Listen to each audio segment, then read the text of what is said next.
where it was going, and it just kind of went off the rails. Hey, Paul, guess what? We're live. Yeah. Hey, look at that. All right. So recently I got this in the mail. Oh my, that's delicious.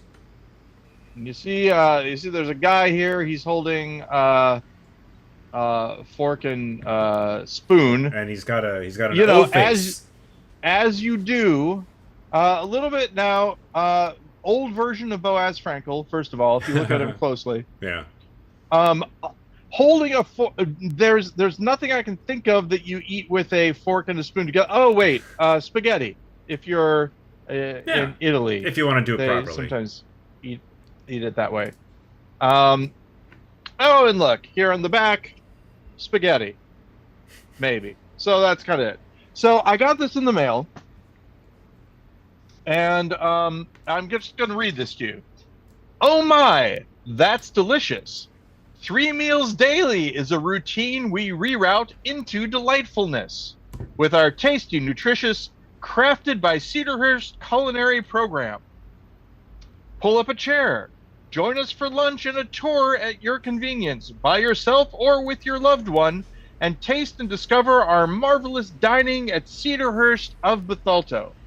I'm like, why is this restaurant marketing towards me, and why are they talking about eating? I guess you could eat there every meal if you wanted to. Is it like a go fresh kind of thing?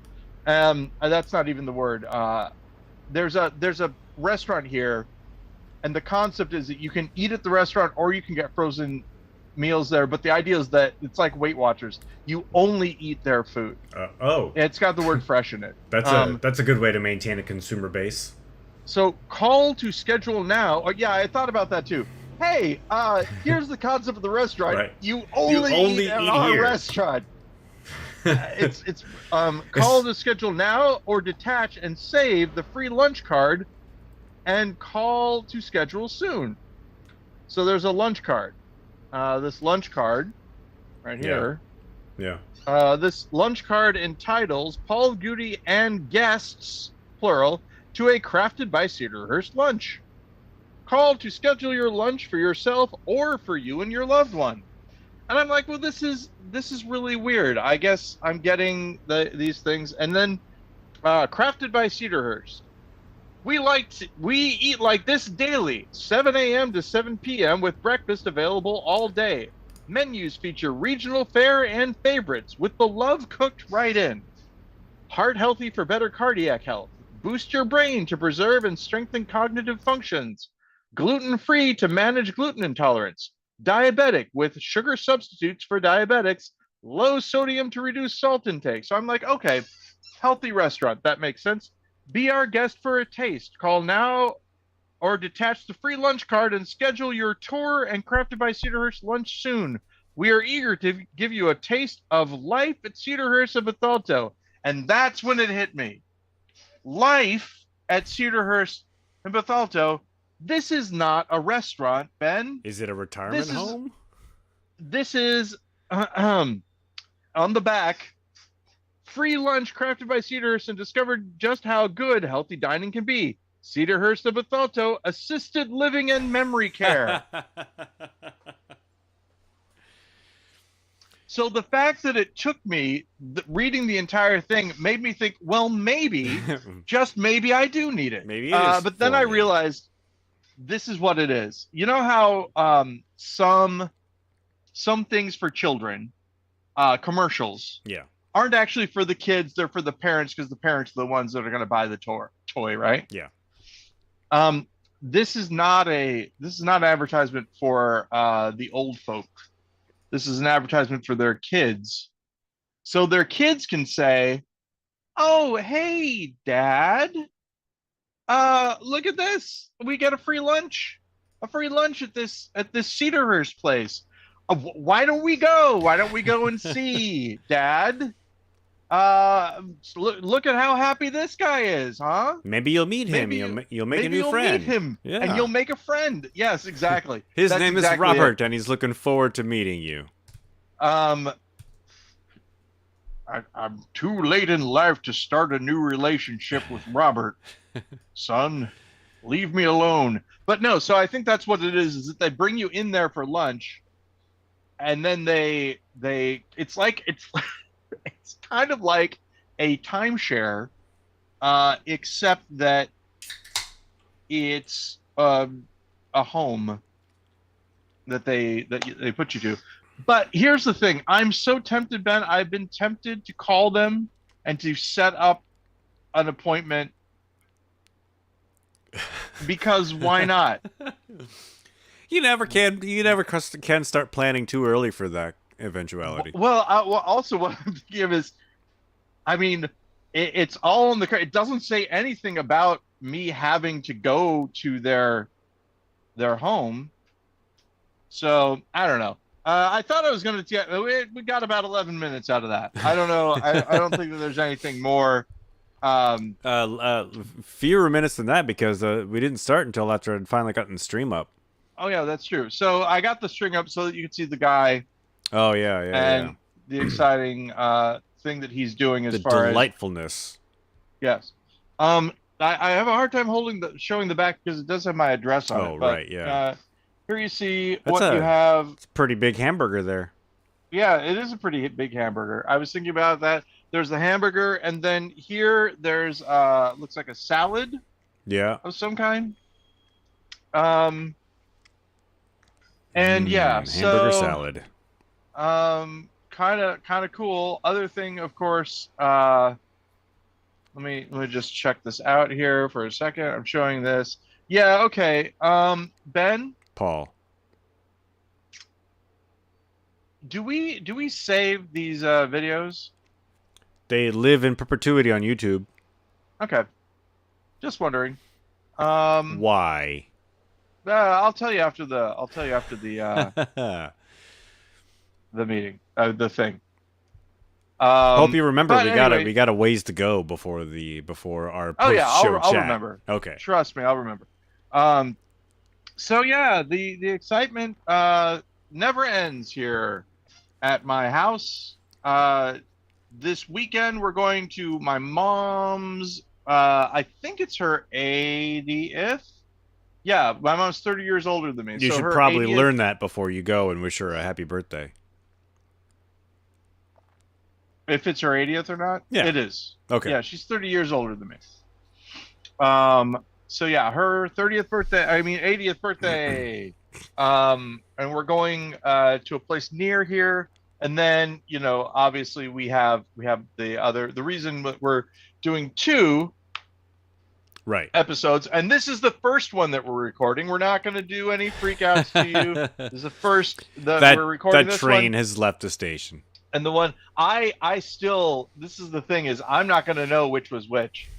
Ben's the only one that knows. Even you, dear listener, don't know which was which. I mean, we did that the last time we had a twofer. We did that, and we were like, we don't know which one it was going to be. And you were like, maybe we can be randomized. But I'm like, no, because I am the random seed. I decide what goes first. And the first one we recorded was just the first one. I wasn't going to pull any tricks. Wait, what? Yeah, Ben. Well, if somebody's listening to this, then they're part of the family. Right. And you're in on the joke. Friends ladies and family. Gentlemen. Yeah, exactly. And speaking of friends and family, who's this guy? Oh. Who is this guy? Oh, there he is. Hey, Edward. It's Edward, the dog. Hey, buddy. Yeah, hi, pal. There he is. Is There's that boy. Edward coming to you on your vacation next week? He is. We're spending almost as much as we paid for all of his adoption fees and stuff to take him with us on a weekend. It's a very expensive, but this is the thing about pets, right? Yeah. Pets are an investment. Yeah. They lose value as soon as you take them off the lot. Right when you drive them off the lot. It's crazy.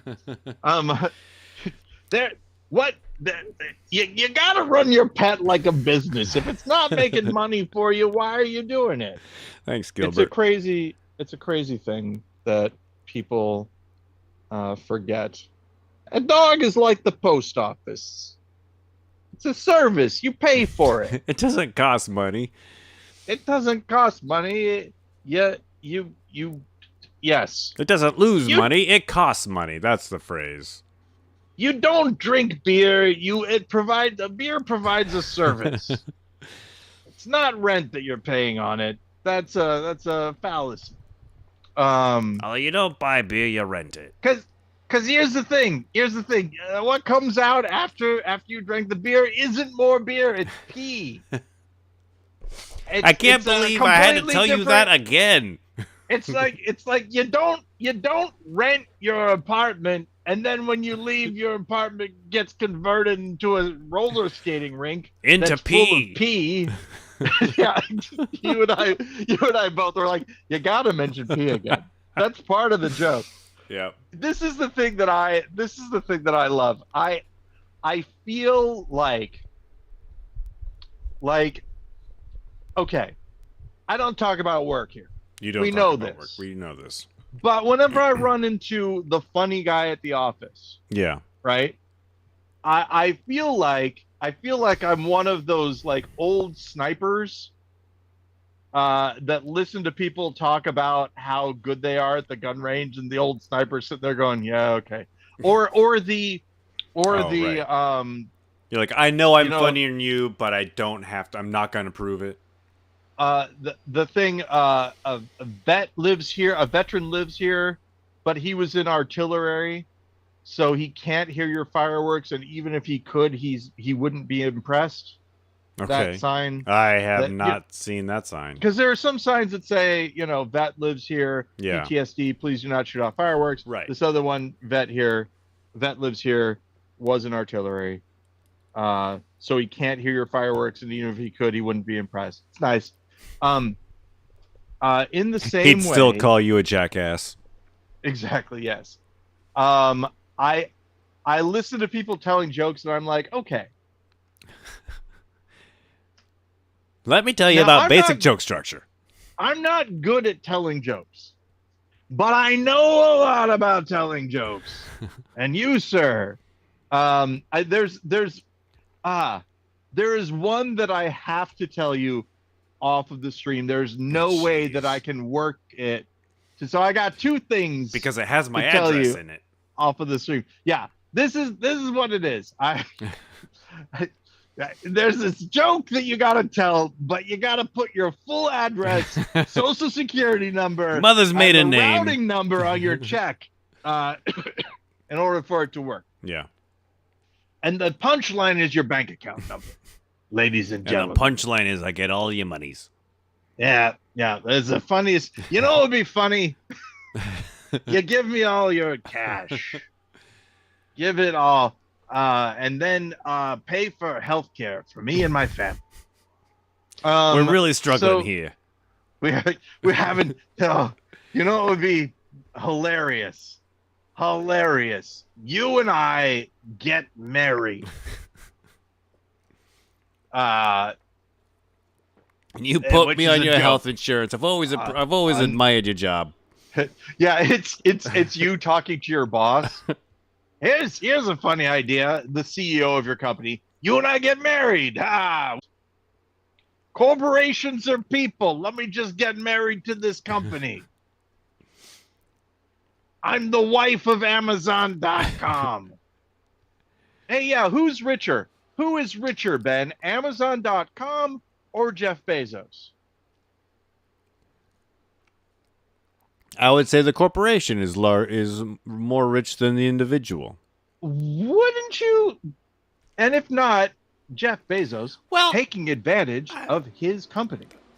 I mean, it's also a question of like liquid versus valuation, right? You can say Amazon is worth so many billions of dollars, but it's not like they have that money in the bank. That's right. After a while, if you have enough, this is something that, okay, Ben, you're going to have to help me out because I don't remember her name. It's been a long time since I've been here. The controversial member of the Seattle City Council, who was Gene Godin. Real lefty. Oh. Real. Kshama Sawant. Yes, there she is. I liked her a lot. And the reason I liked her the most is because she said if Boeing cuts jobs, we should take over their factory and use it to fix the city buses. And all I could think about is how much cooler would these buses be if they? But I really did like that idea. I'm as you see, I'm dropping the accent so I can sound more genuine. The workers, although really taking control of the means of production, literally taking control of the means of production there. Exactly. I think, Ben, this is actually how. Maybe for when I'm 50, maybe this is how I'm going to start talking. It's the new Paul. The new Paul. Hey, how'd Paul lose his voice? Well, you over just 1 week. It's been bare naked ladies. Yes. That's the nude Paul. This is it's just some Canadians, buddy. Well, I came here to see the bare naked ladies. I didn't expect to see a band playing. What is this band? Bring them out. So yeah, but I don't know. I feel really good when I do that voice. And Gilbert Gottfried's no longer with us, so it's right. So nobody's gonna be left to complain. Something saying derivative of Gilbert Gottfried, Paul Goody. Hey everybody, this is Paul Goody. This is how I talk now. It happened when I was doing my podcast with Ben. It's your morning zoo new radio voice. Hey, it's Chumley in the glurb. Glick glock, glick glock, glurb here. Hey glurb. Oh, what did you see in the news, glurb? But anyway, the thing is, it was actually easier to stop doing than I thought it was going to be. But no, I was doing the podcast with Ben. I just started doing it. And then I was like, hey, I like this a lot. And I said to myself, oh my, that's delicious. And that, ladies and gentlemen, is my catchphrase. It's a good day. I was going to say it's a good day for America. That is, of course, not my catchphrase. That is. Although Jennifer and I do say it every once in a while. We did not go to any 4th of July celebrations. No? This year. No, Betty didn't want to go. That's number one. Number two, wanted to stay home with Edward. And then number three, and this is the big one, people were getting shot. Not here. What? But we weren't sure if they were going to be getting... Now, places around the United States during 4th of July celebrations. There was an alarming amount of shooting events, yes. There was, and we were like, well... There are a lot of guns around here. I don't think it's going to happen, but who can say for sure? And then also, just the Supreme Court in general made us a little like, it is America's birthday, but America's being a little bit of a jerk right now. Kind of showing your age there. Yeah. So, showing your... Oh, I remember now. The joke that we never did again, Ben. What's that? Which is there was I don't remember the whole thing, but there was a boss and there was a person who was giving a pitch to the boss, and the boss was being inappropriate. And one of the things is the person said, "Well, if you'll permit me, I brought some visual aids." And the boss says, "Oh, these are horrible. They're giving me visual aids." And then we were like, "No, not correct. Right. Not good. Probably the best decision. Not very. Yes. If people ever knew what was left on our cutting room floor, self-censorship that some sketch comedians and improv comics will say, don't engage in it. All ideas are good ideas. No, they aren't. No, they are not. All ideas are valid. Leave some of your ideas behind that curtain. Leave them backstage. I'm sure those same people who know that we have stuff on the cutting room floor would also look at the stuff that we put on stage and be like, and that made it? Yes, it did. Oh, it's wonderful, ladies and gentlemen. I'm very intrigued with your bookshelf, Ben. You've got a lot of interesting things. We don't talk about the bookshelf. Oh, we don't? Okay. If I can ask, directly behind you, the second shelf, yeah, that one. No, the other one. The second shelf down. What are those? Are those badges? No, the directly behind you. So point where you think directly behind you is. Yeah, there. Yeah, what are those? What are those? Are they name tags? These are Sketchfest lanyards. And what's to the immediate that way of them? Immediate this way? So move your hand. Okay, so that's your right arm, yeah? Riveting podcast content. Is that your right arm? This is my right arm. Okay, move your right arm. Okay, behind your back. Yeah, and then move backwards. What are all those? Those are baseball cards. Baseball cards. Okay, there we go. Yeah. That was what I was intrigued about. I'm like, those aren't books. Nope. What these are they? The fruits of my forgotten lost hobby. I have hundreds and hundreds of pounds of baseball cards. A favorite baseball card? Do I have a favorite one? I mean, it's... Is there one that you take and you actually look at it every once in a while? You're like, time to look at this baseball card. I don't think so, he says, holding up a dog. I don't think so.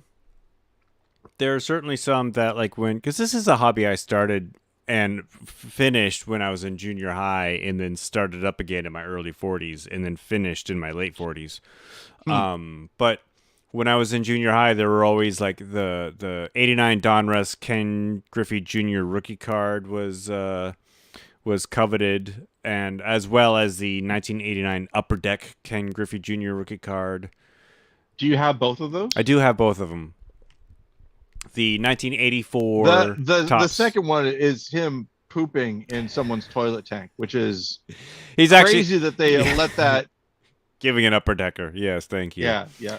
And the 1984 Topps Don Mattingly. I think that's also his rookie card too. At one point, that baseball card was worth about like you could buy it at your local card shop for like $250, and this was back in like 1990.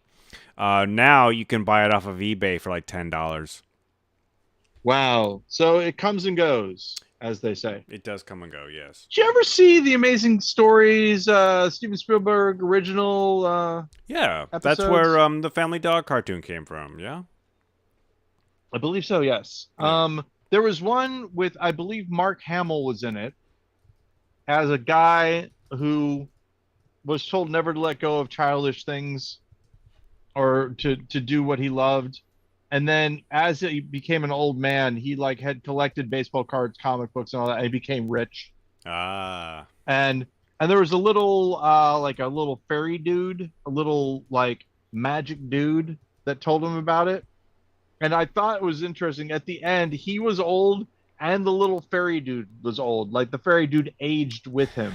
That was a nice little fairy dude's like, okay, give me half of everything you've collected and we'll be good. I do remember there was a story at one point in time. Oh, speaking about which, little bit of shade throwing at the podcast here. You know, I used to live in Ballard. Do you remember where I lived in Ballard? I'm not going to say their names, but you remember my roommates when I lived in Ballard? Yes. Okay. I remember one. Okay.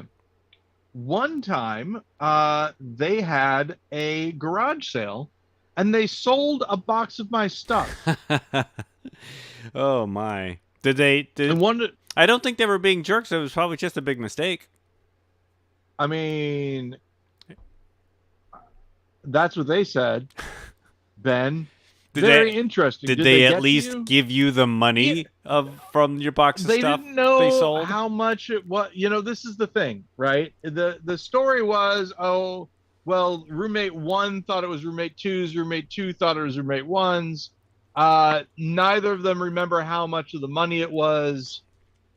And by that time, you know me, I was just like, forget it. Do you I'm just remember? mad at both of you. Yeah, totally. As you should have But been. Do you remember what was in the box?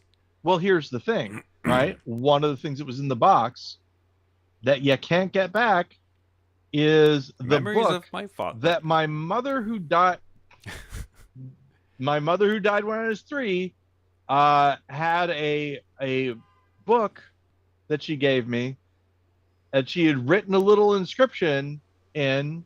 That was a book of fairy tales. That was one of my most prized possessions. Wow.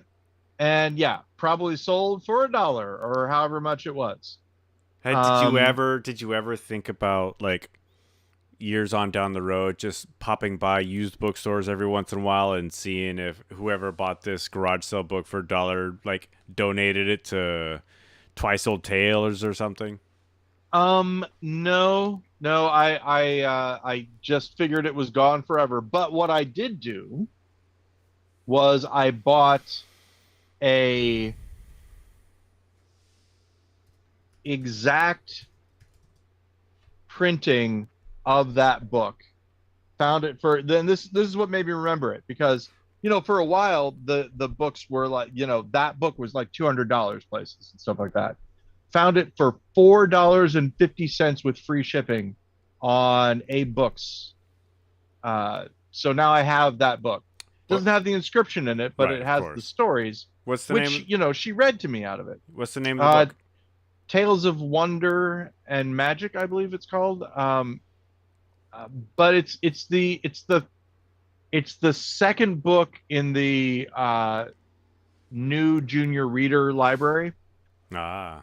And it's got a guy in a turban holding like a globe on the side of it. And it means a lot. There's like, The Brownie and the Cook was one of my favorite stories out of that.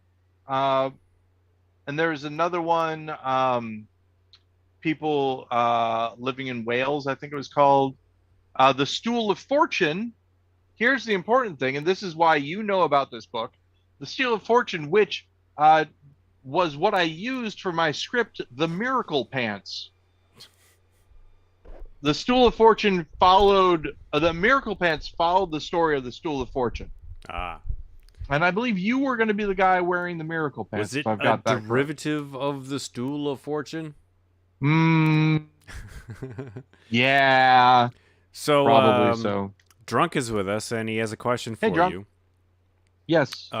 Since you're from somewhat the St. Louis area, how do you feel about toasted ravioli? Toasted ravioli. Okay, so here's how I feel about toasted ravioli. I like it's, to me, bad toasted ravioli is still fine. It's a have you had it, Ben? Nope, never heard of it. But I can assume, based on the name, what it is. Imagine a little meat-filled pillow that has like sort of this garlicky, crunchy kind of breadcrumby sort of thing over it. Yeah, it's sort of like that. There are good versions and there are bad versions. I would not eat it now. Same reason why I wouldn't eat a lot of stuff that they serve here, and that's because I'm avoiding saturated fats, right, and trans fats and stuff like that. So a lot of my food now is I've been eating lately are poke bowls from Poke Munch.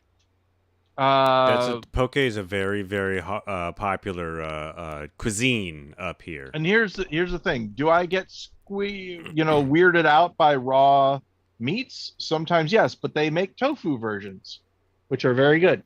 Yeah, but yeah, toasted ravioli I like. Here's the thing, and this is a question for Drunk again. I find that I only use the marinara on bad toasted ravioli. If it's good toasted ravioli, I just eat it dry. Yeah, exactly. Yeah.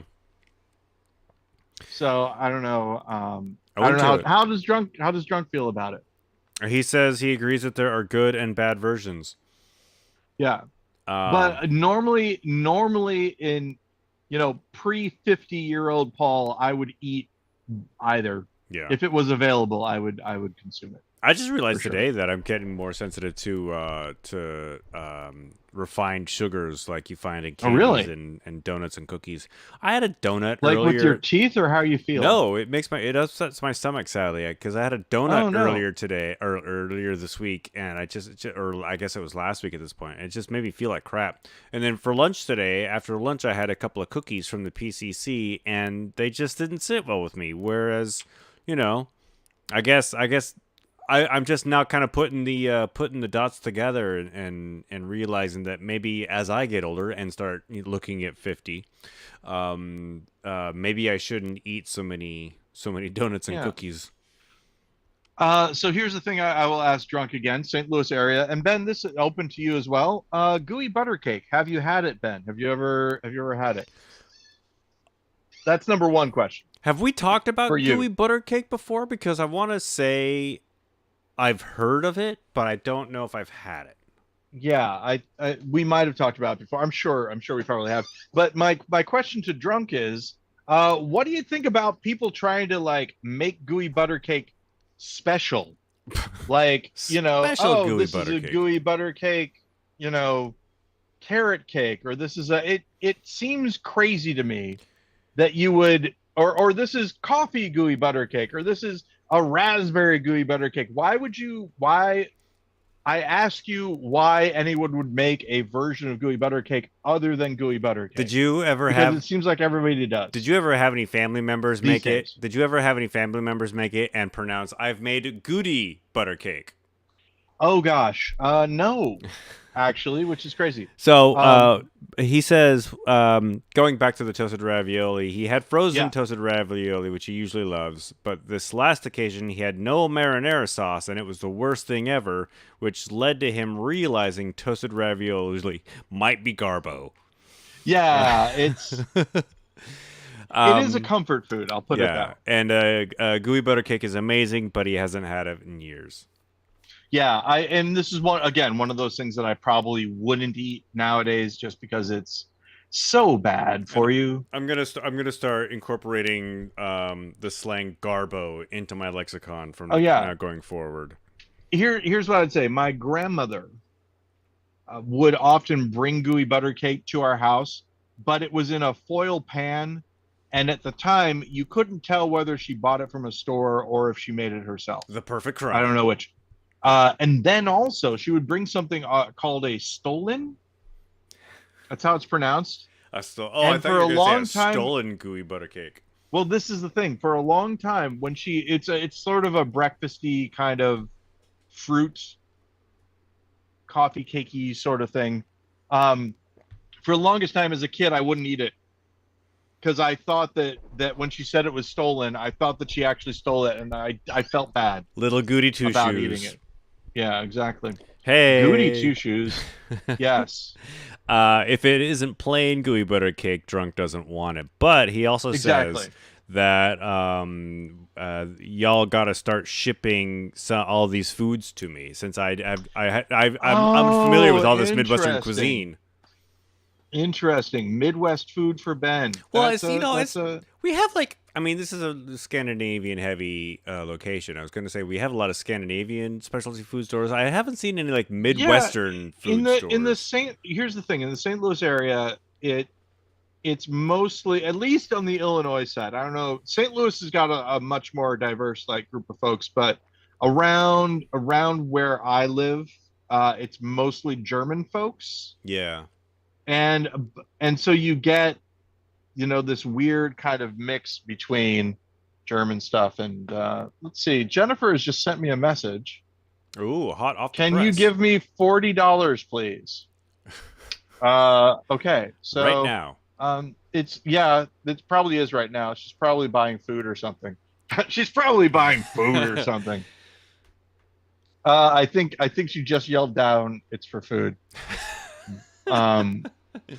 Do you have to? Do you But have to? Is it? yeah, so Is this cash, so or do you have to like Venmo it to her? I have to. Well, we share bank accounts. So we have the bill account, which is what I have, and then what's that, Jennifer? Yeah, I'm doing it right now. So so I control the main bill account, but part of that means that whenever she like runs out of the money in her account, I have to transfer more in. Yeah, I'm pretty sure Okay, mentioning all you have the it. ins and outs on the podcast is great for her to hear. Yeah. So yeah, the big thing for me for the Midwest food is it's all, I don't know. There is a lot of beige food. Right up my alley. I love beige there food. is a lot of not spicy food, but like my dad really loves horseradish. Yeah. And so a horseradish sandwichy kind of thing is pretty good. But for me, once I went to college, you know, getting more, expanding my palate was a thing. Especially Jennifer has introduced me to a lot of new foods and stuff. And poke bowls fit in the same thing of now, Drunk. I don't know if you've ever been to the Foundry in St. Louis, but there's this place called the Foundry that has a food court and all these really just at that place places that sell food. It's great. Yeah. But the one I always get, there are all these different food places, but the one I always get my food at is this place called Good Day. Just Good Day. Right. And they have just all these ingredients and they make you a bowl out of all the ingredients. And the poke bowls are the same concept. It's just that the ingredients are all slightly different. I was I went to my high school reunion, like 25th high school reunion. This had to have been pre-pandemic, and some friends and I went out to get poke before like the evening thing. The way it was structured was like we met at like noon at the high school. They had remodeled the high school, and actually one of our classmates, like younger siblings, taught at our high school, so we got a tour of like the remodel, and it was actually kind of cool seeing what they did to the old building. Cool. And then this guy who I wasn't friends with in high school, but we like reconnected at the 20th, and so like at our high school reunions, like John and I are buddies, but because we're like we found that we're similar, but we don't talk outside of these high school things. Anyway, we went to get poke, and it was the first time I'd ever gotten poke. I knew what it was because there's poke all over this place. I just never went into any of the joints, and I wasn't really feeling all that well. But they kept like asking me what else I wanted. I'm like, no, I'm done. I'm good. And they were like, no, you get like 3 more things to put on this thing. And I'm like, I have to? And they're like, yes. Yeah, my place is not as well. Actually, I do get more. They just don't have to ask me. In fact, I have gone to, can I have more? And they're like, yes, pick as many of these things as you want, because they divvy it up a little bit. Drunk has heard of the Foundry, but has never been. Oh, it's I recommend it. It's good. It's like near IKEA, in St. Louis. St. Louis has an IKEA, by the way. Is it new? It was no. I forget. I've been here 10 years. I was going to say, yeah, it's pretty to know. I've been here for a while. I just forget. The pandemic doesn't count, first of all. And then also, I don't know, my time moves weird for me now. Yeah. Basically. So, but yeah, I really feel like, there are some good things that are going on in Edwardsville. That's one of them. Oh no, but Ben, we're getting an Olive Garden. The Olive Garden is coming in. Olive Garden, that's not the bad thing. Yeah, in Edwardsville anyway. Wow. The bad thing about it was that it was they put up all these walls and stuff, and then these winds came through and it blew down all of the new construction, all the framework that they did and everything. They have to re-put it up. It's bad. There's also a Chick-fil-A, which we are not eating at. No. But apparently Chick-fil-A now might be good now. They might Says have who? They might have changed. I don't know. Did they? I think that's just somebody who wants to have an excuse to eat one of those chicken sandwiches. Yeah. Hey, wait a second. That is a possibility that I have not considered. Oh no, it's good now. Actually, that's all you have to do. That's all you really need to do. Let's see. Jennifer, I think I mentioned this before, but Jennifer and I have been playing Diablo 4 together. That's a popular game right now. Yeah, if you remember, Jennifer did a whole thing. This is before we were dating. A whole thing. Called Game Girl. It was an entire show that she wrote in and starred in, and it was really good. It was about how she played video games, and she got me into playing video games. But one of the problems is that she wanted to play World of Warcraft with me, which is another Blizzard game. Right. And I just wasn't good. And when I say I wasn't good, it's not that I wasn't skilled. I mean, she's better than me at these games, but that's fine. Yeah. It was that I wasn't a good playing video games partner. I would leave during quests and do other things and just be weird and all that. And we just played recently, and these years of me playing video games, I'm actually somewhat okay to tour around with now. You're a better companion, video game companion. I'm doing more things, and also they're just, I mean, this is a little video game review corner, but they kind of knocked it out of the park as far as leveling goes. Like, I'm level 32, she's level 24, but we're fighting the same enemies and it's all working out fine. Yeah. That kind of thing. It's pretty cool. So video games, Ben. Yay. Video games. I feel like video games are going to play a large part in us being in assisted living places. VR probably also. Right. That will just be in a little box wearing our stuff. I mean, I'm wondering if by the time that we do that, if they'll actually have like sensors that they put on that'll stimulate parts of our brain that will actually give us tactile sensations. So, I mean, I've got this idea, Ben, and I'm serious about this. I think that this is probably what may happen to us. When you get old, a sort of version of a Viking funeral, you just go to die in space. They let you explore. They put you in space and you get to go to like some little part of space. Like for real, not in VR.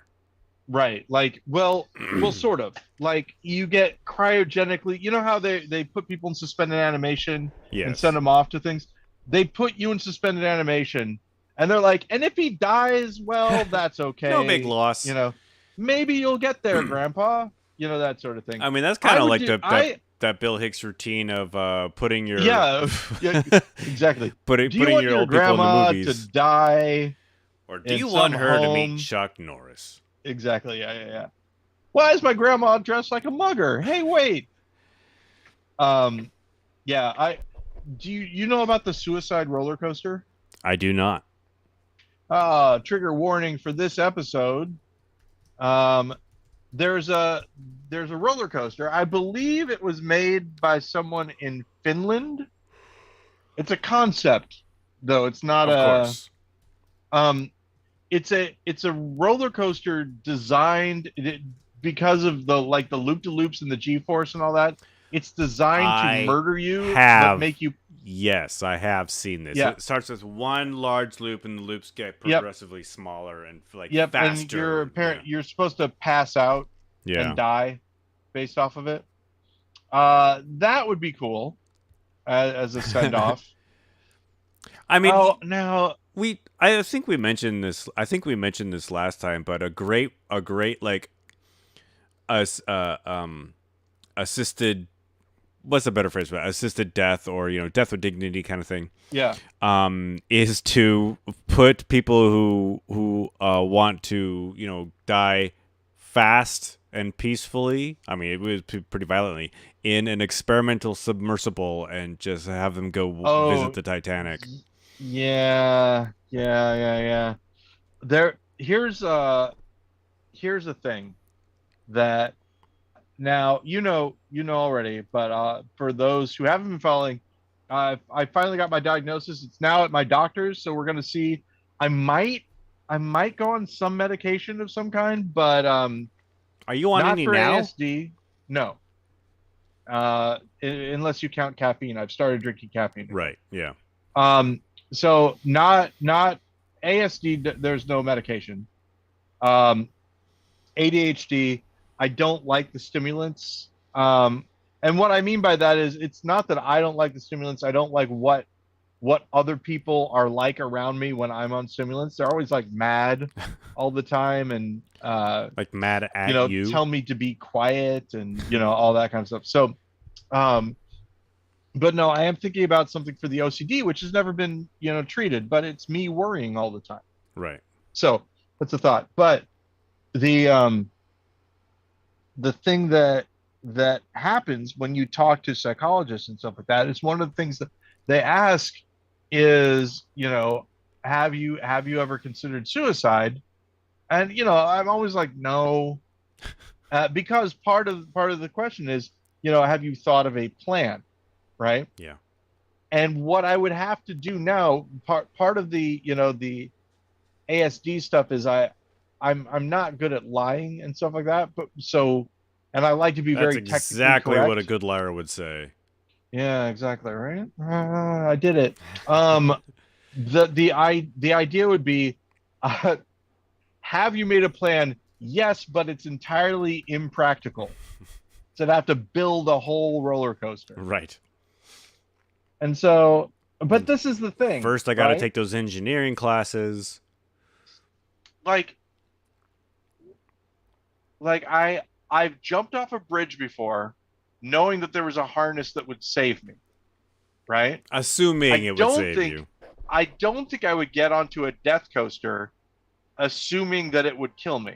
Yeah. If I got onto a roller coaster assuming I would be okay, like I've been to some pretty good roller coasters in my time. Your friend and mine, Ed, Ed Hawkins. uh, famously, Yeah. in our friend group, likes riding roller coasters. Has Yeah. a couple that are his favorite. I really like, there's one at the Universal Studios, uh, Florida, Universal Studios Florida, that has like a soundtrack. I think the soundtrack I had was Beastie Boys Intergalactic, I want to say, but I'm not positive. It might have been something else. It might have been the Chemical Brothers. But anyway, it's just great, and it's super super fun. There is one there, the Hulk, that this guy that I worked with, who couldn't go on roller coasters because of some spine thing, Yeah. could go on, because all it does is it pushes you down. It doesn't Right. go back and forth. But anyway, There was what I'm this. saying is, Oh yeah. What are yeah, you saying? No. Go no, ahead. oh, Finish your thought. but what I'm saying is that, whenever I'm asked that question, my thought is always, you know, I think about stuff all the time, right? Yeah. So it's hard for me to answer that question, you know, because if I start asking about qualifiers, well, what do you mean? Then it doesn't fit. So the answer is no, no. Yeah. It's pretty easy. You were saying though. Well, yeah, about roller coasters. There's weird. I was just reminded of a weird study where a roller coaster ride, and I think it was like a specific roller coaster, was proven to help dislodge kidney stones if you Oh, were I heard suffering that. from Yeah. kidney stone issues. But I mean, it's the whole suicide thing. that what everybody's like, oh, Robin Williams, he always seems so happy. Anthony Bourdain, there was no real issues. Like, I'm not surprised that that's one of the standard questions that they ask, just because if somebody does do that, then you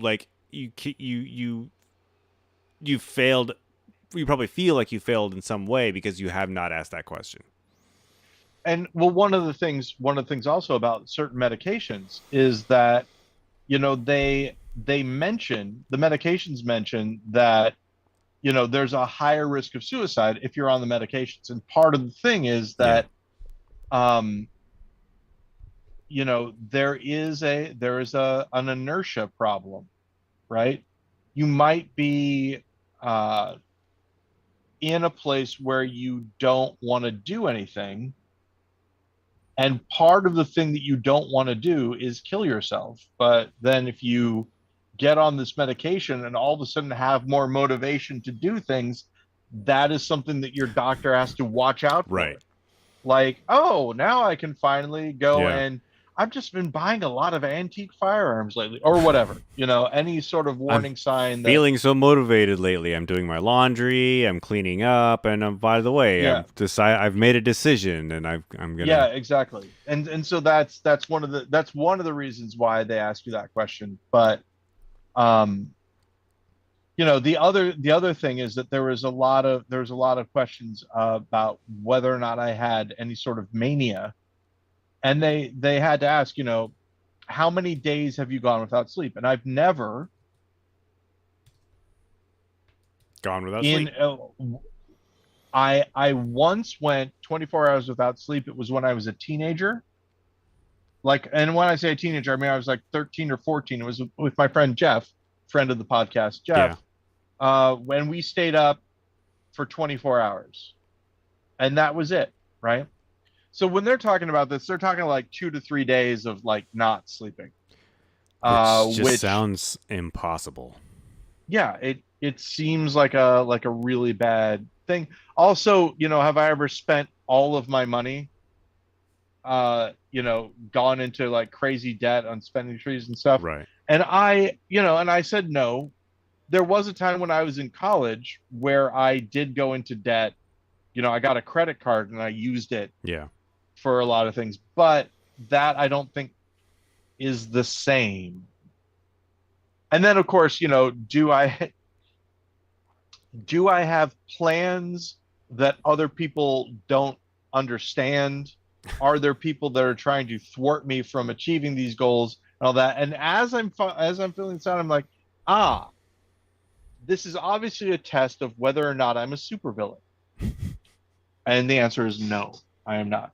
It's exactly what a supervillain would say. Exactly. I do think that I could be a supervillain. I really do think that I don't care about people sometimes the way that I should. I'm a sociopath, but a light sociopath. And on that note, Ben, I'm going to talk to you next week on the GudeLaurance podcast. Oh. Keep it wrong. Keep it wrong, Paul. Talk to you next week. How's it happening? Hey, I know that it sounds like a really quick, snappy ending, but I just noticed that it was an hour had passed, and we would like to get out of here at a reasonable time, so we're stopping the podcast at a reasonable time. 1 hour, that's all you get, and it's good. I still have 2 minutes left on my recording because you surprised me by showing up early. Yep, exactly. I started early. Yeah. So we'll see how much of our conversation made it. And talk to you next time, Ben. And always a pleasure. Insert cut here. Paul Goody. Hey, Ben Lawrence. How's it going? How's it happening? How's it happening? Welcome to episode 385. 385. 20 more than an entire year. Well into January, my friend. Yes. If you are doing that thing that we do not recommend, which is listening to one a day. Yes, we recommend listening to 10 a day, every hour that you're awake. Do it, and you can make it through in a month, about 11 a day. And you could, wait, hold on. 11 a day? Let's work it out. To get to 38, you would have to listen to, just listen to 12 a day. I think that's good. I was and then you'll drinking be this San Pellegrino Aranciata. It's like an orange hey, flavored yeah, sparkling drink. yep, I know that. I've San had that before. yeah, the Limonada is my favorite. They didn't have it at the store, but I'm a little upset because they've changed the design of the can where it's no longer a regular sized 12-ounce can that has the foil, like it was like a yogurt lid for some Yeah, reason they had on I these remember that. aluminum Yep. cans. Even though it wasn't yogurt, I still licked it after I took it off. But these are actually they're 11.15 ounces, so they've decreased the amount, and Oh, they're tall, skinny cans. It's like a mini tall boy of fruit juice, of fizzy fruit juice. Still hey, tasty speaking though. of fizzy fruit juice, Ben, it's time for a little poll trivia. This is where you, Ben Lawrence, who knows more about me than most people, answers the following question. That sounds like a And lot of it's related to what we were just talking about. What beverage during the 2000s, the early 2000s, was I obsessed with? Was it a flavor of Rockstar? It was not. Was it some sort of energy drink? It was not an energy Oh, drink. I know really? that's why you would think it, but yeah, it had to do with well let's just guess and you'll see. Um and once you find out about it, you'll go, "Oh, right. So, oh, okay. So this Oh, is right." gonna Ben guess the trivia. Yeah, I'm gonna guess the trivia. So, Is it a carbonated drink? it is carbonated All right. Is it normally found in a can or a bottle? in a bottle. Is it flavored? Is it? I was gonna ask, is it flavored? But is it like a? Is it a sweet or a savory flavor? Sweet flavor. Is it like a fruit juice flavor? A fruit juice flavor, yes. Okay. A carbonated fruit juice found in a bottle. Um, would it be considered a cola, like a soda of sorts? No. No. No. Hmm. Are there any? Did this drink have any celebrity endorsements, like Ooh, adverts that we remembered from TV? I don't believe that it was advertised on TV in a way that you and I would remember it. Was it caffeinated? It was not caffeinated. Um, the is it did it come in many flavors or just one flavor? Just one flavor. It wasn't like a big red or anything like that. No. Um, Although I will tell you this, as a child, I was obsessed with Big Red. It was my favorite yeah. soda. I'd like to make floats out of it. Big Red floats. So good.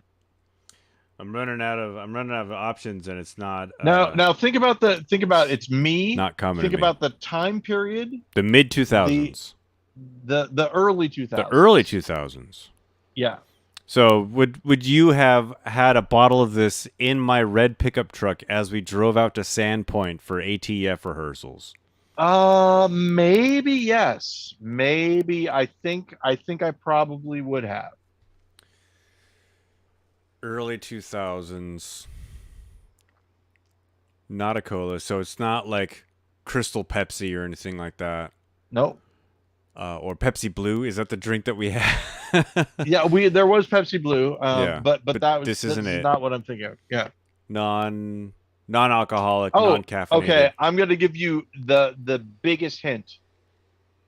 I was told later on, some 20 years later, maybe even longer, that I had been pronouncing it wrong Oh. when I would talk about it. Is it like Is it like a foreign word, like a It is like a foreign French word. derivative word? Is it French? It is like a French derivative word. It is French. It's a French word Mm-hmm. of a Well, drink. it's a French drink. It's a French drink. I gave you a little bit because I know that you were struggling. Cafe slightly. au lait. What would you mispronounce? Now think about everything that you know so far. Just say all the facts that you know. Single flavor, primarily sold in bottles, carbonated, sweet flavored, one flavor, one sweet flavor, like a fruit flavor. A French drink. Am I missing something that we've already No, established? it's kind of there. I mean, there are a couple of little threads that you could pull.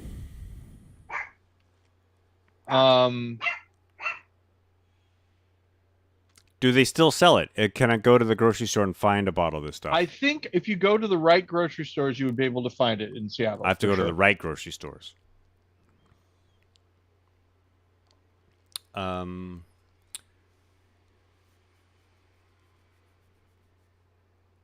Yeah, I'm not. It's not. Nothing's coming to me. I can't. I don't. I'm gonna need like a main line. All right. So let's talk about. You asked me what it primarily came in. What was my answer? A bottle. Now, I want you to imagine that bottle. Right? This French drink that I would drink all the time, that was carbonated, and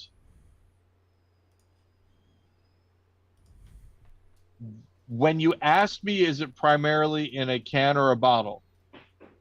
There was a look on my face, a kind of, I was thinking about it because I was trying to decide whether or not I should say more. The reason was because this bottle that it comes in is distinctive.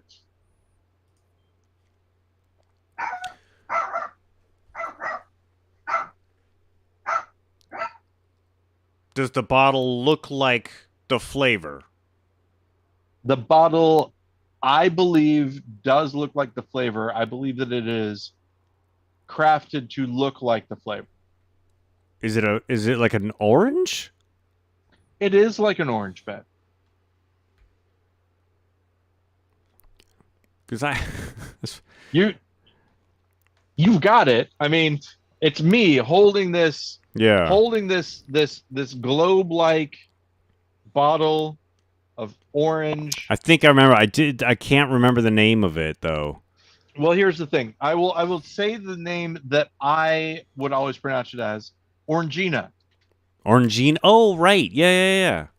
See, I told you. As soon as you heard it, you'd be like, "Yeah, oh, Orangina." Right. I haven't seen that yet. Again, I haven't seen that in ages. So you would pronounce it Orangina. How would people correct you? Well, when I was on TikTok, Orangina? there was a French person who said that it was that you didn't pronounce the A at the end, so it was like Orangina. But I don't know if that's true. They were suspect in a couple of different ways. I thought that you were going to tell me that people told you the correct pronunciation is Orangina. No. What you gotta do is call it Orangina. I'm from France. At one point in time, I worked at a place that was an insurance company place, and there was a woman whose name was Vagina Rickman. And she would say, "My name is Vagina Rickman. Yes, it's spelled that way, but it's pronounced Vagina." And I was like, "Of course it is. Of course it is." And you poor How thing. can I help you? How did you get through childhood? How can I help you the way the world has not? Right. And the way your parents have completely failed you. Yeah. Yeah, she was long suffering. And she never changed it. Now that is the surprising part. You would think that like once this person became legally able to change their name. She was an older woman. And I don't know why. I don't know why she never changed it, but she never did. So There you go. Owned it. She owned it. Yeah. So yeah, because for a while then you and I were kind of obsessed with French things. Yeah. Yeah. That was when I was in my Amelie phase, where that was all I was talking about. Right. Do you remember me going on and on about how they might as well not make movies anymore? Because there's never going to be a better movie than because Amelie. they've made the pinnacle of movies, and it's Amelie. Yeah, exactly. And then I forget what movie it was, but there was some movie I saw where I was like, okay, never mind. There's still good movies out there. This one is better than Amelie. I hate to admit it. No, I don't know if I've ever found a movie that's better than Amelie, but I found a movie that was comparable. It might have been. Let me think. What would it have been? It wasn't The Matrix. The Matrix had already come out. Was it Inception? Maybe it was Inception. I remember your Inception mania. Yeah, I think that might have been it. I think that might have been it. Where I was finally like, okay, because I would still go and see movies, right? But that was really long. Jennifer and I were dating by that time, so that would have been way. Oh, you know what? It might have been.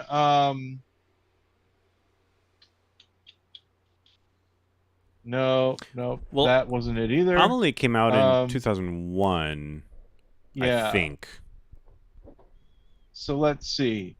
Let's think about movies that came out after 2001 that were good.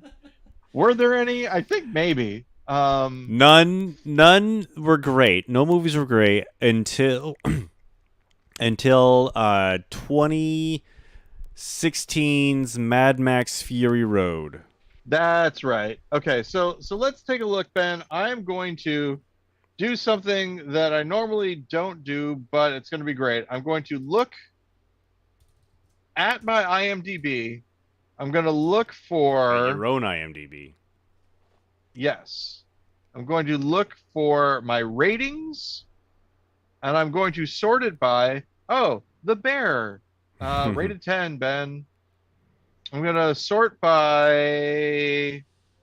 I was off by a year. Dang it.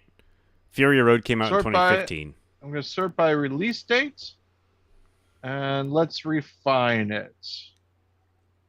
Okay, first movie, The Wizard of Oz, rated G. I rated it a 10. Okay, no, we're gonna go forward a little bit. Because that was like 1932? Yeah, that sounds right. All right, let's see. Okay. We're gonna go past Amelie. We're gonna wait. And these aren't. I didn't rate all these by. Should I just look at the ones that I rated a 10? Let's just see. Look at the ones I rated as a 10. So we're gonna do sort by release date. We're gonna do your rating. We're gonna do titles you rated. Well, that doesn't help. Okay, fine. All right. I don't rate movies on IMDb, but IMDb does know what I watch because not just because it's listening to everything that I do, but whenever I watch something, I always look it up on IMDb to find out who is that guy? What's that guy's name? Where have I seen him? That does make sense. So Amelie, you said was 2001, is that right? I think it was around there. I think Amelie was a little bit later. Amelie 2002. Okay. I was off by a year yet again. Oh, okay. It was made in 2001. That's what I was thinking of. Okay. So I'm looking. Reign of Fire, I enjoyed it. That was that Matthew McConaughey dragon movie that needed more dragons? Exactly. The Transporter, again, I enjoyed it. Jason Statham is a guy who drives a car and delivers packages. Yep. I can't give this to you because it's not mine. Again, The Ring and Equilibrium, I liked both of those. Gangs of New York. Adaptation, Spirited Away. All these were really good. The Matrix Reloaded, that was not it. The Italian Job wasn't it. 28 Days Later. All these are 28 good. Days Later I could see. I mean, that's a seminal movie. That redefined a genre. Once Upon a Time in Mexico, Kill Bill Volume 1. I liked all these movies. Retroactively, I'm like, okay, well, maybe these are all right. Oh! Yep. That was it, Ben. Oh. Old Boy. Old Boy. When I saw Old Boy, I was like, okay. Things can still be new and different. I want to say they made Americans remade that or are going to remake it. Have you heard of this? They did. They Americans did. remade it. Okay. And it was directed by Spike Lee. Oh, really? I didn't know that. Yeah. I thought, here's the thing. It's not going to be Old Boy, right? It's not going to be the original Old Boy. Right. I still thought that it was good. I thought that it was, and when I say I still thought it was good, right? It is one of those cases of if I hadn't seen the original, yeah, and just saw that Old Boy, I might have gone, wow, what an amazing film.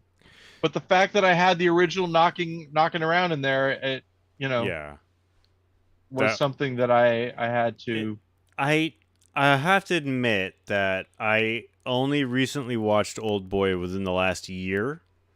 Mm-hmm. I'd never seen it before, and I was a bit taken aback. There's a scene where Old Boy sits down at a counter. You probably know which scene I'm talking about. Yep. And he eats a live squid, and it's basically the actor ate a live squid. There's no. I thought it was an octopus. It was a squid. It was an octopus. I don't know which a cephalopod. It was. Yeah. But it was alive, and it was. I mean, yeah, it was one of those things where it's like, if they did that now, they would probably, CGI all that. But I read up on the, about the movie, and nope, they actually made him do that. Yeah. Not the only thing they made him do. Hey. But yeah, I find Spike Lee really, he's interesting, an auteur, as you will. So his take on it, I think was worth viewing. Yeah. And Josh Brolin. He played Old Boy. The guy who played Old Boy. Yep. Yeah. I did I think one of the reasons I wanted to watch it, or one of the reasons why I decided to watch it at that time, was because of the famous hallway fight scene, which is that movie is known for. Yeah, it's really good. Much like the what is it? The elephant one that Tony Jaa is in. Oakjaw? I forget. Yeah, I think the floors where he goes to all the different floors and does that. There's a really, it's really great. He's because he's fighting a whole bunch of people on a whole bunch of different floors. There aren't that many cuts, and he keeps on yelling, "Where's my elephant?" Yeah, no, that's not. I said the name of the wrong movie. It's I have no idea. Is this the same? It's not Ong Bak, I don't think. Ong Bak, that's the one I was thinking of. Yeah, that's the movie that starts off with all the guys climbing the tree in the beginning, I think fighting so, yeah. to get to the top of the tree or something that's in the tree or something. Yeah, unfortunately, a lot of Tony Jaa movies blend together for me because I don't watch them over and over again like I do some movies. Right. I just watched them back to back. But I've been watching Lost recently. I'm doing a Lost rewatch. Yeah. We're at the point where Henry Gale has shown up. One of my favorite characters. I haven't. I think I've seen the first 2 episodes of Lost, and that was about Michael Emerson, I believe his name is. Is the actor's name? Yeah. There was an article that came out about how that was a really toxic set. The Lost set? Yeah, Damon Lindelof was not a very nice person especially women and people of color. Yeah. Oh. I guess he's changed. Makes you look different. Well, I mean, see, that's the thing. You can, I think he's apologizing. He did Watchmen, which really put POC Yeah, and women in the that's what I was writers' room. wondering. Yeah. But yeah. So this article is just how like for a lot of the women writers on that show, it was a traumatic experience. Oh, that's too bad. So enjoy Still your watching rewatch. it, I guess. Yeah, exactly. No, but yeah, I mean, I'll bet. I do you remember that at all? How I wrote a scathing thing about how it was bad. I think I still have it on my blog. I mean, uh, me talking about how Lost finale was bad and how it's not great. And then I rewatched it and I apologized to Mr. Lindelof about it. It is a thing It's that happened. not as bad as you thought, or maybe in retrospect, it doesn't feel as bad as it did in the moment. Here's the thing: when I watched it, I was watching it every night, you Yeah. know, and then the next week, and then the next week, and then the next week. And so when I watched it, like I binged it, like I had been watching other shows, I realized that the pacing wasn't as bad if you don't have the gaps. If you're watching it just like one big long thing, then all of a sudden it's all right. Yeah. Um, so yeah, I don't have Paramount Plus. I'm thinking about maybe getting it because it's where you can stream Twin Peaks, the original Twin Peaks. How many Because I'm times doing have you seen the original? probably all the way through, probably like five, maybe. Yeah. Not as much as I would As you want. like. Yeah, I mean it is really. I will watch a show that I like over and over and over again before I watch a show that I don't like. Well, you shouldn't I watch was shows you don't like. watching I was watching Justified and I was liking it, and then he cheated with his wife, with his ex-wife on his ex-wife's husband. Uh, and I was just like, I don't know. I don't think I want to watch this anymore. That kind of it was enough to turn me off to the thing, which is weird. It's fine. But yeah, it is a testimony to my stick-to-itiveness that I can still watch the rest of Lost after you told me that other part.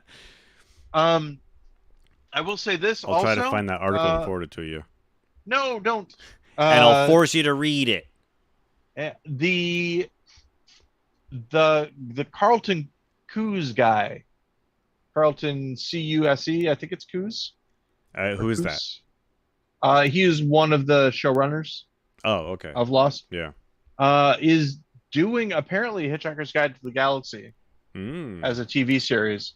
It's listed as being in production. Another one. Not anymore. Well, I mean, due to the writer's strike, a lot of these productions are the productions, even if they've been fully written, are shutting down. Yeah, I shut them down. Which is why we're not going to have a lot of new content coming up, and so you'll have plenty of time to do all those rewatches or explore new things. More reality shows, please and thank you. It will happen. Oh, by the way, for a little while myself, I was interviewing for a job. I don't talk about work here, but this is work I didn't get, so I think it's fine. I was interviewing for a job at Woot, yeah, and they were having trouble hiring me because I was verboten from working at Amazon. Oh, they and they had been bought by Amazon, so there was this sort of wrangling that they had to do where they were gonna have to hire me on as a temp and then just keep on extending my contract and stuff. But it was going to be for writing commercials and stuff. I didn't have a great concept for it, but now I do. And that's that it wouldn't work now because it wouldn't have worked at the time because I was married, right? Yeah. But the idea would be that I would be they would have me, it would be a 24-hour streaming commercial. I would be locked in a room, and the only thing that I could have was whatever the Woot deal of the day was. But then I would keep on getting the Woot deal of the day delivered to me, Yeah. right? So that eventually I would have a whole furnished room. And that would be the idea, is that, people could watch me living my life with the Woot deal of the day thing. 24/7, 365. Yep. And the reason I wouldn't be able to do it is because, of course, Betty and Jennifer. Right. Well, I couldn't make them do that. And I couldn't have somebody else do it because it would be torture for most people. Every once in a while, when I drive past that motel on Aurora Avenue where we did that long form performance thing, I'm like, hey, there's the Seal Motel where Paul and I spent 18 hours. Yeah, is that posted anywhere? Yeah, it is on the GudeLaurance website. All versions, like every iteration of that film was on there. We should link.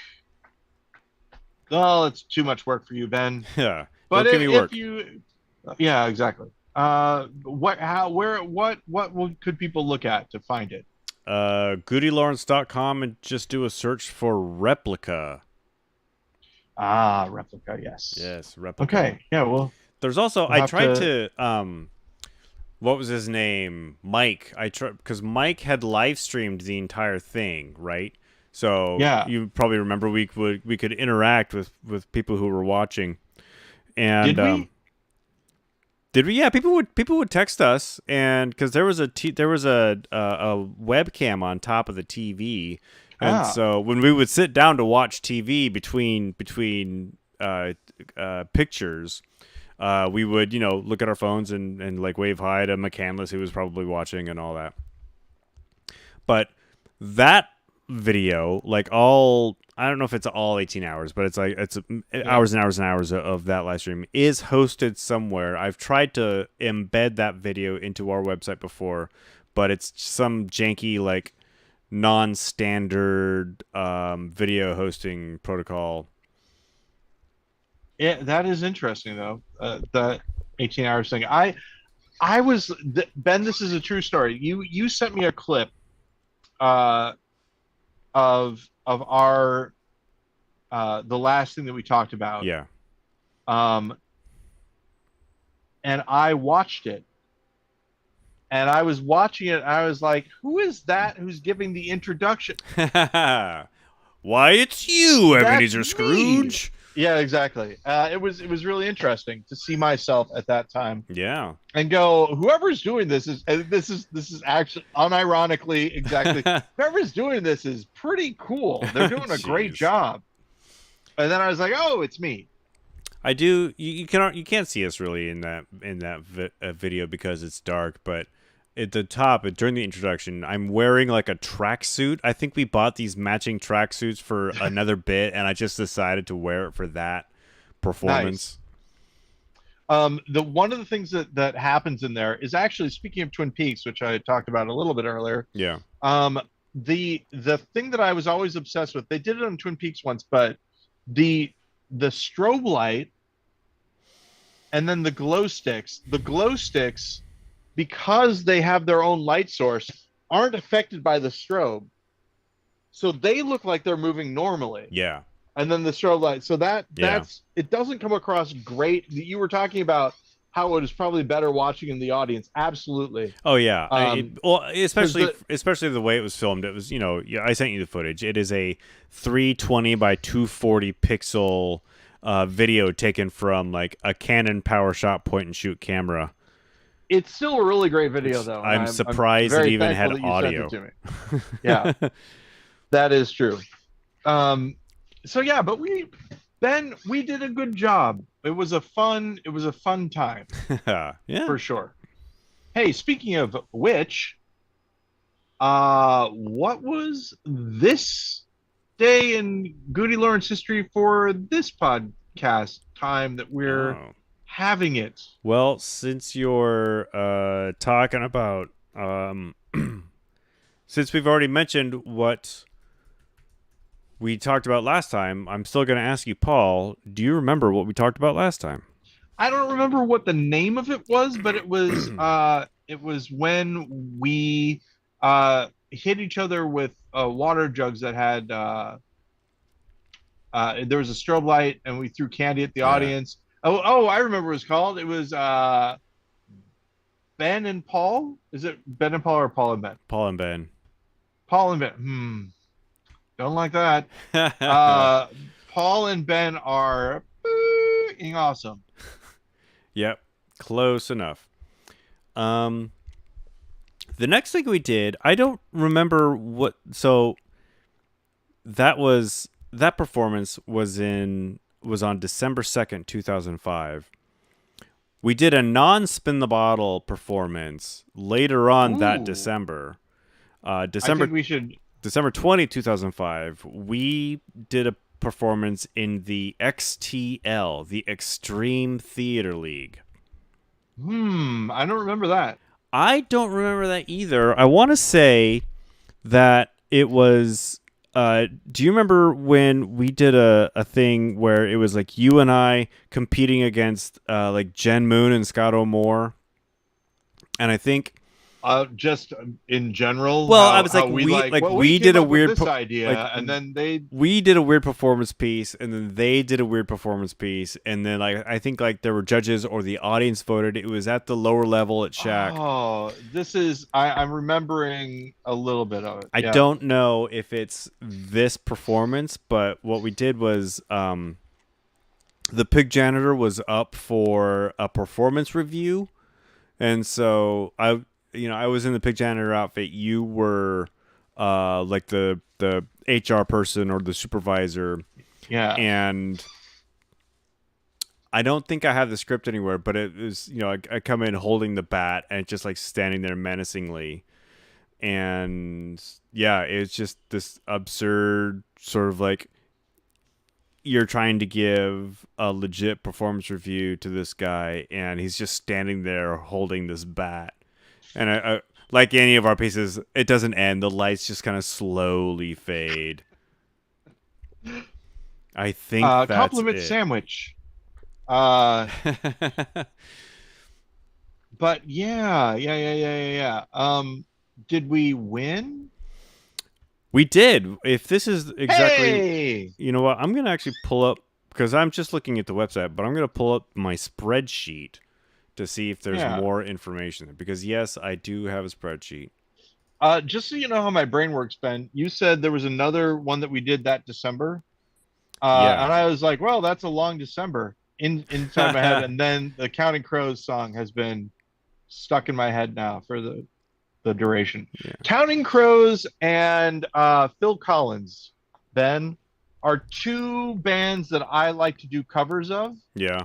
Jennifer doesn't get it. She's like, I hate Phil Collins. I hate Counting Crows. And I'm like, but this is why you cover their songs, because then it's your version of the song. Same thing with Clocks. I do a version of Clocks that she can't stand. So either. What I was describing is what that was. It was a performance competition, and that was the one where we beat Scotto and Jen Moon. And so that was the piece that we did. I wish I had more information on like a script or something. But we also, that was the month, earlier that month, according to this trusted spreadsheet, was on December 10th, we hosted Matcha Monkey's Art and Auction. Do you remember that? Oh, Ben. Hubris, Ben. Yes. Hubris. We did not do any real planning for it. We're like, this will be fine. We'll just get up. We'll just wing it. It'll be great. And it was not great. We did not do well. Nope. I feel bad for Matcha Monkey because of the poor showing that we had. Well, at their auction. I mean, it's also like, sure, we doing that kind of thing was not in our wheelhouse. Yeah. We didn't know that at the time. We didn't know how to actually run a sort of like live auction. However, there were like 20 people in the audience, and there was like 20, 30 things that we were auctioning off, and just getting a small audience like that to try to fork over some money was super hard. And getting them excited about it. Yeah. But we know some, like, Brett is a good auctioneer person. Yeah. Who's that other guy? There's that other guy. Matt Smith does that. Matt Smith. There was another guy too, though. There's Brett. There's Matt Smith, and there's one other guy. Like, his name was like with a C or something, like maybe a Conroy or a Ca. Anyway, there's a third guy who I'm never going to remember his name, but he did a good job also. All right. I don't remember who you. A phantom man whose name I don't remember has bested me at auctioneering again. Yeah. So yeah, but that was 2005. Is that 2005? And next time when we revisit this, we'll and yet enter Jennifer still married me. And yet, I mean, wait, she married me in October. Matcha Monkeys, they learned their lesson. They hired professionals the next year. Yeah. So I was already married to her. So would it have soured her to me entirely? Maybe not. But we are still married to this day. So to this very day, it couldn't have been a deal breaker. All those years later. Yeah. But I'm not going to remind her of it. She already reminds me of it every morning. You remember when you did that? Yeah. Whenever I get on my high horse, she mentions it. And she's like, and quit feeding gummies to that horse. I'm glad it was as traumatic for you as it was for me. It's got gelatin in it. He's a cannibal. A cannabis cannibal. I don't know how to work it. Cannibal horse. Cannibal horse is a good name for a GudeLaurance album. Man, I gotta say, what good follow through we had. That we were at an annex retreat and we talked about not lost vaudevillians. Yeah, and the idea of someone doing a striptease and not stopping and just taking their whole skin off. Yeah. And then that made it into the show. We did it. Speaking of her, Becky Poole. Speaking of Becky Poole, I just saw today that she's involved with the new Dan Harmon, Nathan Pyle cartoon, Strange Worlds. Oh, good for Becky Poole. She says she's the voice director and voices a character. Very cool. I'm glad about that. I like Becky Poole. She did an excellent job as the coyote in our little show. Indeed. In my opinion. Yeah. For sure. And the capper of that one when she came out and did the tassel twist with 6 tassels for the coyote. Yeah. I believe that was her her addition. Right. To the thing, which is, yeah, great. Good stuff. The and again, shout out to Brett Fetzer for the idea of let's have Paul play Ben and Ben play Paul. Because we were not good at playing ourselves. The tumbleweed part didn't make as much sense. The tumbleweed part. You wrote a thing where I was taken in by a family of tumbleweeds. Oh, and at the right. time that we had written it, my hair resembled a tumbleweed. When we switched parts, that joke didn't make as much sense. It was but still fine. There was it was sort of like, a sort of like epilogue for the play, and the line was, and Paul ate a sandwich every day for the rest of his life, or Ben ate a sandwich every day for the rest of his life, a total of 37 sandwiches, and you're like, what? yeah. I every once in a while, because I have that on. It's a good show. We taped that show, and I edited 2 different performances together, and it's every once in a while I'll revisit it. And it's a lot of fun. Everyone, of course, with any performance, you're looking at it going, "Oh, geez, I can't believe I did that on stage," but it's actually quite charming. Oh, I will have to take a look at it. I don't think I've ever watched my copy of the video. It's actually on YouTube, and I think it's one of my biggest hits because it's called Naked Ladies, right? And people like look for naked ladies on YouTube and find it and then realize it's just a stage play, and then they nope out after like the first like 30 seconds. Do you have those metrics of like? Yeah, YouTube will tell you exactly when somebody stopped watching. Oh wow!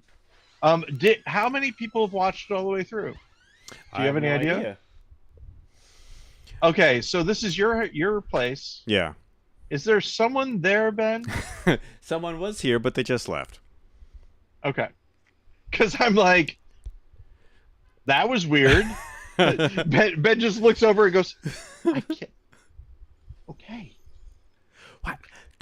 Don't put that. Don't point that at my face. Yeah. Now I realize that probably if that was your cry for help, like you've been, could you imagine? You say to the person who's kidnapped you, okay, I'm gonna have to do this thing. It's gonna take about 2 hours. If I don't do it, he's gonna know there's something wrong. Right. And then this is what you're doing, and the guy's just got his gun up to his temple, and he's like, I can't believe that. What is this? Exactly. I think that would be fun. If you pulled back and looked over there, there's like 3 guys in zoot suits. You know, they're all just kind of bored out of their minds. Yeah. They were gonna rob me, but they left with Tommy guns. Yeah, with Tommy guns. Hey, it's me, Tommy Guns. Hey. Bang bang, ladies and gentlemen. Tommy the Gun. Man, I wish I could do that without my throat hurting, because I would. I would totally. Well, if you didn't do it for the first, half hour of the previous show. Oh, that's right. I was like, why does my throat feel this way? Hey, Tommy the Gun. Bang, bang. Hey, it's me, Tommy the Guns. Bang, bang. Bang. Wait, hashtag bang, hashtag bang. Why don't you just do a hashtag bang, bang? Not the same. You get more engagement with the 2 hashtags. Yeah. Why don't you do hashtag bang, and hashtag bang, bang? Hey. Now there's a smart cookie. Now we're cooking with gas. Hashtag cooking with gas. Hey, wait a second. Why don't they just make the entire plane out of the hashtag? I tell you, people, we're living in a society here, aren't we, everybody?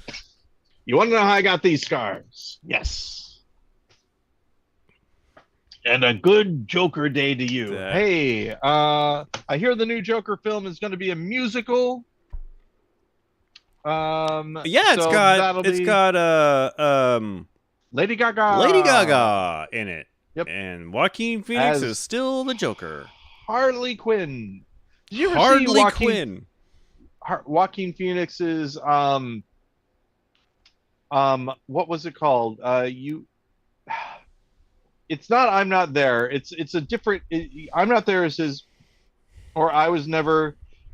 I'm Not Here. There's some I'm Not Here. There's some movie, and I don't think it's I'm Not Here, but it might be. The one where he plays a hitman. Oh. I think I'm Not Here is the fake documentary. Yep, that's the fake documentary. There's another one called something like, all right, I'm doing it, Ben. He's got to look it up. I'm breaking our rule. We're looking it up. Joaquin Phoenix. The incredible Joaquin Andrewhar. Did you ever see Joaquin Phoenix when he was known as Leaf Phoenix in his, I think it was his theatrical debut, Space Camp? No. Space Camp. Space Camp. I remember Space Camp. I might was have interested that in name incorrect, but it's like. It's called Her. I'm kidding. Space Camp. You were never really here. You were never really here. The thing I like about You Were Never Really Here is it's based on a novel, which I have not read. But I read the trivia for a lot of the movies that I see. Yeah, of course. And the trivia for this is that in the novel, this guy is sort of a high-tech sort of James Bond kind of guy. Yeah. And in the movie, Joaquin Phoenix's version of the character just kills people with a hammer. Oh, jeez. And I love it. I love that because this has always been my contention about the super spy kind of person, the James Bond type, is that their real asset is not the tools that they use. Their real asset is their will and desire to do the things that other people will not. Right? That is what makes them the spy. That is what makes them the killer. And I still remember this. I want to say that it was when I was in college. It might have been when I was even in high school though. And there was a thing about how to become a spy, right? Yeah. This book, How to Become a Spy. Oh, I think I was in college. It was a Loom Panics book. Loom Panics was a publisher that did a lot of really interesting books. You know, How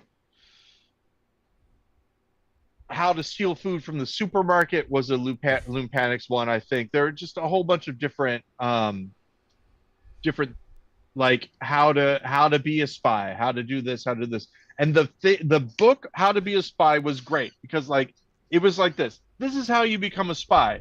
You become friends with people and then you betray their trust. And that is how you become a spy. And then the rest of it was, congratulations, you're a spy.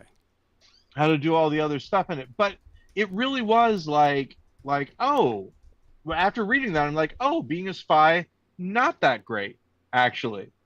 You know, you try to compromise. And then the Americans came out and you're like, yes, that's exactly what it is like. You are a bad person. You are doing the greater good that you're working for does not absolve you from the things that you're doing, that sort of thing. Same way, I wanted to be a police officer for a little bit. And then I found out that if you are a police officer, you do not actually even-handedly mete out justice to people. And that was shocking to me. That was really surprising. I then later on wanted to become an actuary because I was like, if you're an actuary, you're working with actual numbers, and they're like, there's real truth there to the numbers. And then I found out that as an actuary, you are sometimes asked by people to fudge the numbers and to be a little bit less than honest. Yeah. And so that didn't work. And so far you could be an honest actuary. You didn't have to, do the bad thing because you were asked. Well, yeah, but then a lot of times you don't get hired. Just like being a cop, you could just mete out, but proper then your fellow justice. cops will hate you and things will go bad. But then this leads us to the thing that I was going to talk about. Yes. Which was the rumor about what happens when you become a Mason. What happens when you become a Mason? The idea is, and the story changes depending on what who the person who's telling it goes, whatever. When you get done and you become a Mason, or some other fraternal organization, but the Mason is a big rumor. They bring you to a room and there is either a Bible or the American flag or something of that nature, right? Some sacred, the Constitution or whatever. And they tell you to burn it or pee on it or poop on it or whatever. Do something that desecrates this object. Poop on it. And if you say, I will not, they say you pass the test. And they make you a member of the organization, and you do all the charity drives, and you give interviews to people, and you do a lot of outreach and all that. Or if you do it, they say they make you you're president. In. Well, sort of. They say you're in, and they have you do all the dirty work. Yeah. So it doesn't matter. Both groups think that litmus test, that they're in it because they did that thing, but they were already in it. They're just choosing which thing you're doing based on what you do. There's that, and then there's I think it's a Robert Heinlein thing. It might be Starship Troopers or something like Starship Troopers, but there's a thing where they give you a bottle and some rocks, and you're supposed to drop the rocks into the bottle in a dark room. Okay. Where you can't see. Yeah. And then they count how many rocks you have in the bottle. And they say, and you know, that some people came out of that closet with a surprising number of rocks, but maybe the number of rocks weren't what was actually being measured. Something to that effect. The idea that you know, they gave you the opportunity to cheat, and did you take that opportunity or not? Same sort of thing. Much like when you become a member of GudeLaurance, most people don't know this, but you get the option to memorize a monologue or to not memorize a monologue.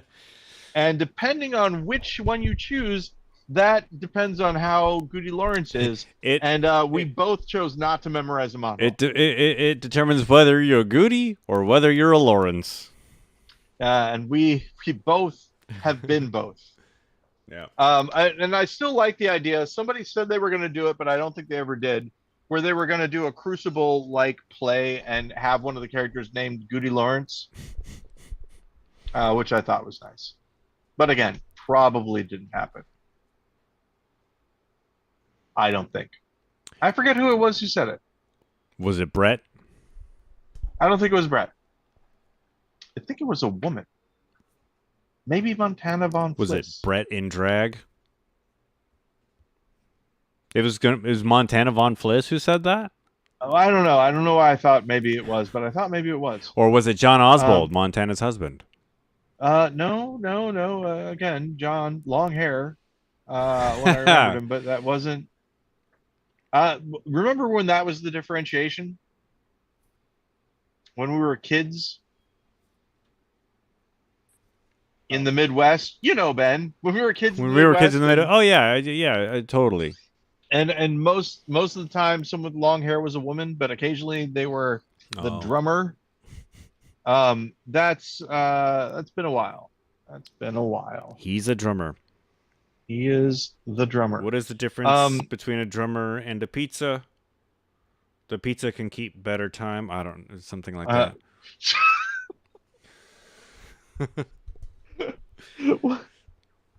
What's the difference between a drummer and a pizza?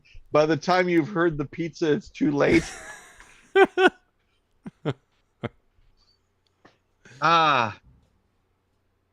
So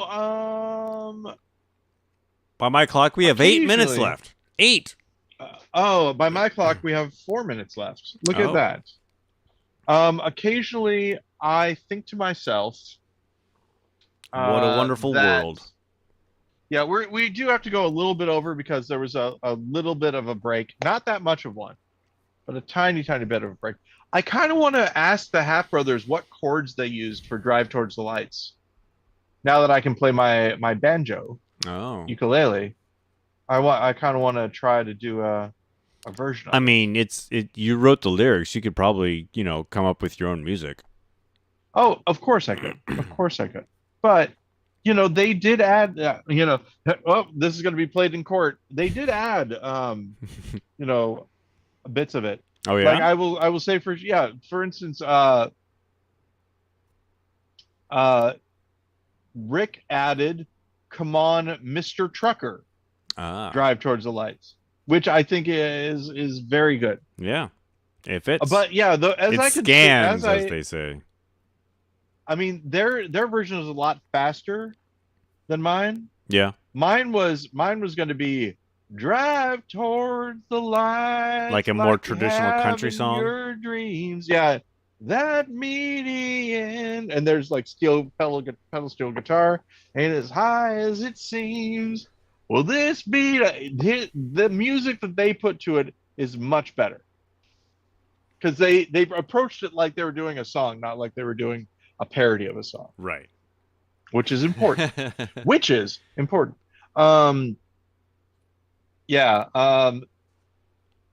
Jennifer finally asked me to stop playing or to shut the door at one point in time because I was doing your banjo ukulele, a song that's just 2 chords over and over again.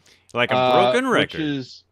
Which is yeah, exactly. Stereolab's, we need so damn many things to keep our stupid lives going. And it's just 2 chords. At least you weren't playing the Beatles Within You Without You, which is just 1 chord strummed on the sitar. Yikes. My roommates were mad at me at one point in time because I was playing Sex and Candy by Marcy Playground over and over again on the bass.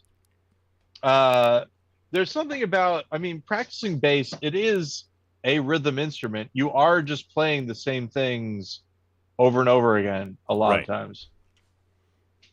I don't know if that song is thought of fondly, but I do have a soft spot for all those alternative hits from the mid to late 90s, just because that was like my high school college music. I like that song a lot. And the lead singer of that band, one of the first people to go one of the first people to like kind of talk about being on medication for he's like, it doesn't make me high, it just makes me for like anxiety or depression or something, for whatever it was. I forget exactly, but the Verve Pipe, Ben. the Verve Pipe. Not to be confused with The Verve. Exactly. People say, I really like that song, The Freshman, by The Verve. And no, it's the Verve Pipe. There's a difference. Photograph is my favorite Verve Pipe song. But something that happens... Not the Linkin Park song. Or, not the... Is it Linkin Park who does Look at This Photograph? Oh, I don't know. I don't think so. Linkin Park. What's the band that Brian Posehn started all this? Oh, Nickelback. Yeah. So there is a song called "Wish," I believe, by 9 Inch Nails. Yes. That Linkin Park did a version of. I believe that's on the Pretty Hate Machine album. And their cover of it is really good. 9 Inch Nails version. I could not imagine that I would like it, but I saw it and I was like, okay, they've got the lead singer of Linkin Park had the right intensity for that song. You don't often hear 9 Inch Nails songs covered. Yeah, actually, well, you do if you're me, because you go on to whosampled.com and look up all the 9 Inch Nails songs. William Shatner's cover of The Downward Spiral slaps. I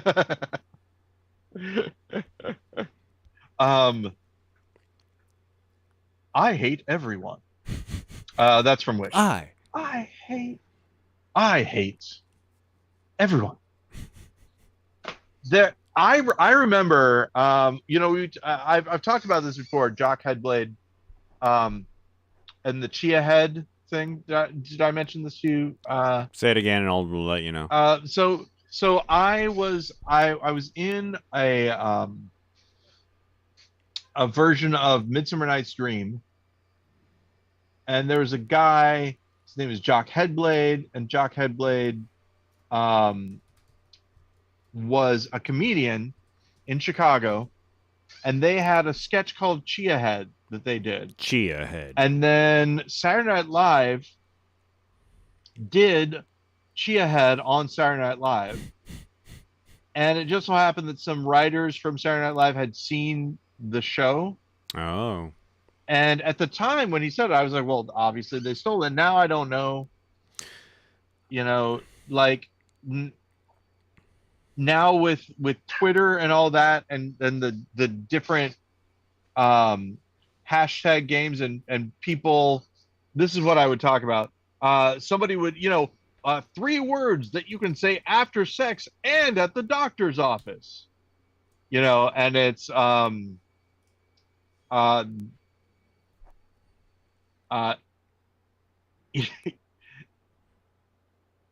is dad okay? People will say, and it's a funny thing. And then somebody else will write to that person and say, oh, guess you saw mine. and they will post a timestamp of them saying, "Is Dad okay?" Yeah. This is one of the reasons why I quit Twitter. Yeah. The first time, which I'm not back on Twitter, by the way. But for long-standing listeners of the show, there was a roller coaster there for a while. Yeah. And I quit Twitter before a lot of other people. Like, quit it for good. And then what I would do, because I was petty in this way, is I would find someone who did "Is Dad okay?" before them and say, "Oh, did you see? I guess you saw this one," that sort of thing. And so Chia Head, now there is a Chia Head, right? So really, who's like Chia makes a Chia Head now. Yeah. So really, whose fault is it? Anyway, the reason that I mentioned that is because we are now at the end, Ben, and I can't imagine, but it's possible that somewhere in this world there are two other people doing their own version of the GudeLaurance podcast, and they think that they made up the words Goody and Lawrence themselves. And when we find them on Twitter, we're gonna point it out using hashtags. Hashtag bang, hashtag bang, hashtag bang bang. Okay, Ben, with that, I'm going to let you go, and then maybe secrets. If I can remember what it was that I was going to say. Secrets. Oh, I remembered. Okay. All right. Well, Ben,